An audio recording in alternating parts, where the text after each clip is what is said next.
from Stettin in the Baltic to Trieste in the Adriatic, an iron curtain has descended across the continent. Behind that line lie all the capitals of the ancient states of Central and Eastern Europe.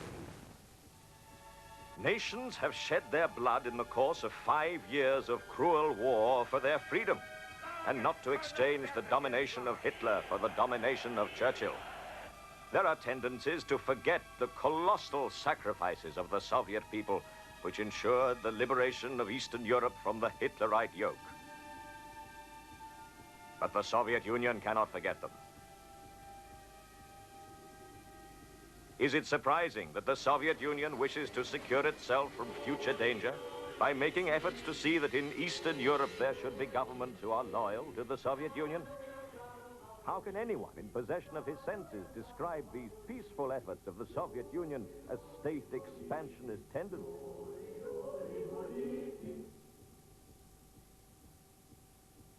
At the root of the Cold War lay mutual distrust.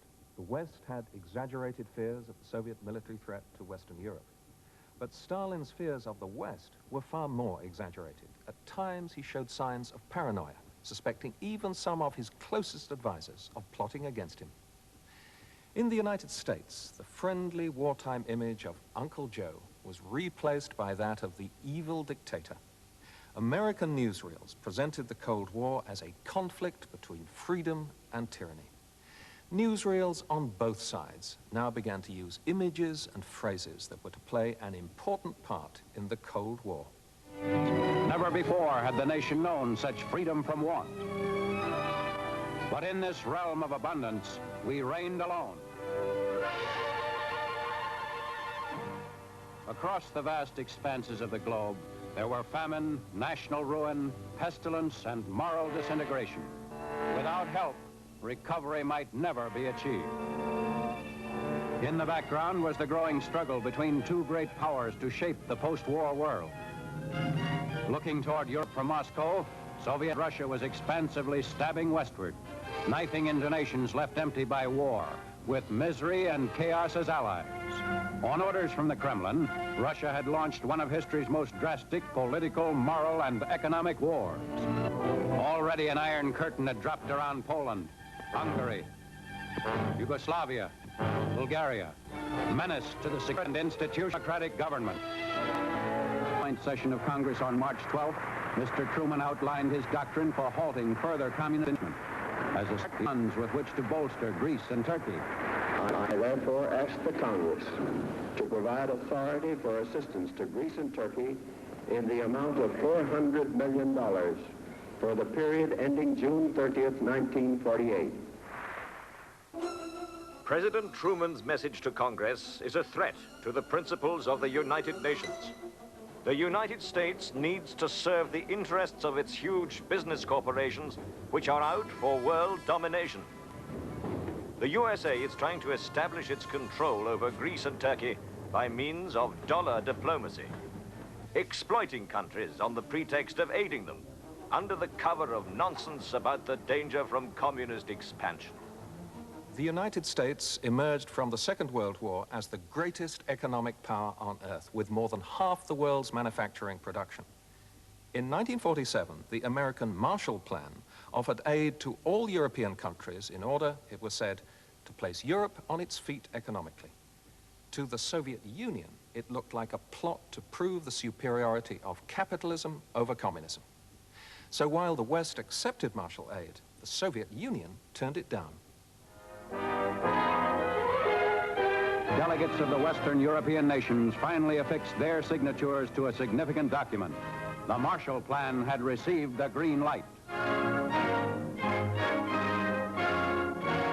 The magnitude of America's future role was given graphic expression by a single sentence in the British press.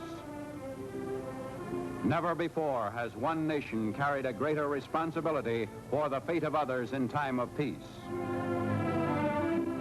Reduced to its simplest form, the bulky Paris report meant that America must again send ammunition overseas. Ammunition for peace, in the form of food, machinery, skills, and dollars. Not a single country which suffered from Nazi aggression is receiving a cent as a result of the Marshall Plan. The authors of this plan are directing a flow of dollars in order to restore the strength of imperialist Germany. The Wall Street banks and their political stooges are approaching every problem with the same idea: dollars. No success is to be expected from new attempts to isolate the Soviet Union and to revive dead regimes in the liberated countries of Eastern Europe. By 1947, the Soviet Union was well on the way to imposing on the countries of Eastern Europe a series of communist one-party regimes, misleadingly entitled people's democracies. The flagrant abuse of human rights in the Soviet bloc only intensified the Cold War, as this American newsreel shows. This, the first parliamentary election in Poland since 1935, rolled up a total of some 85% of the votes for the four-party bloc controlled by the communists. Weeks before the voting, presses ground out a flood of pamphlets and propaganda. Discussion groups were held as reports reached America that 170,000 Russian-trained security police prepared to make sure that Poland voted the right way. Observers estimate that some 200,000 members of the opposition Peasant Party were thrown into jail, a far cry, our State Department charges, from the free and untrammeled elections called for in the Yalta and Potsdam agreements. The Polish people have turned their backs for good on the anti-Soviet policy of their former rulers and have made up their minds to be friends and allies of the Soviet Union. Voting as they did, the Polish people indicated their approval of the Soviet-Polish alliance as the basis of Polish foreign policy. Though Stalin had turned Eastern Europe into a Soviet bloc, he had no serious intention of taking over Western Europe too.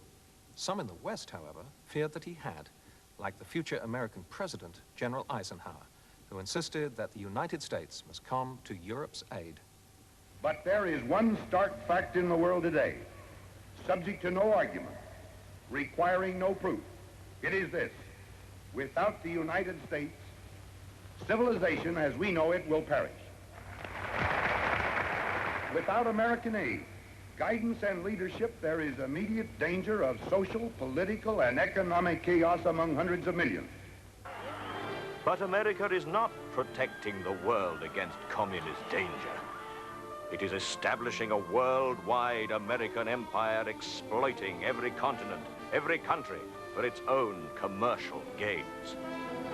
The Soviet Union, its people, its government want peace.